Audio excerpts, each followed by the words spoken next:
Welcome to கலிரு. இப்போ நார்மலாக 2 solid பாடிக்கு இன்பிட்வீனில் ஒரு பாடியை நான் க்ரியேட் பண்ணோன்னா யூஸ்வலாக ஒரு ஃப்ரண்ட் பிளேன் இல்லை ஒரு டாப் பிளேன் ஒரு சைட் பிளேனில் செலக்ட் பண்ணிவிட்டு இந்த மாதிரி ஒரு ப்ரொஃபைல் ஃபஸ்ட்டு ட்ரா பண்ணிக்குவோம்.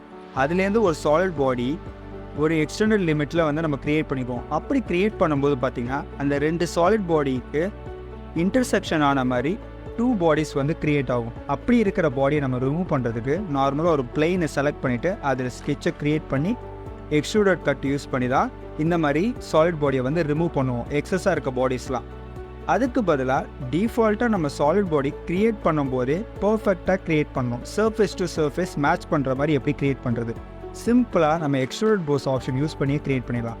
எப்படின்னா ஃப்ரம்மில் இருக்க சர்ஃபேஸ் ஃபேஸ் பிளைன் இதை செலக்ட் பண்ணிவிட்டு ஸ்டார்டிங் சர்ஃபேஸ் அதை செலக்ட் பண்ணோன்னா சர்ஃபேஸோட பாடிஸ்லேருந்து தான், அதாவது அவுட்டர் சர்ஃபேஸ்லேருந்து டச் ஆன மாதிரி தான் வந்து க்ரியேட் ஆகும். அதே மாதிரி என் சர்ஃபேஸும் அப் டு சர்ஃபேஸ்னு கொடுத்தா போதும், எக்ஸாக்டாக அந்த லிமிட்டோட நம்ம ஸ்டாப் ஆகிரும்.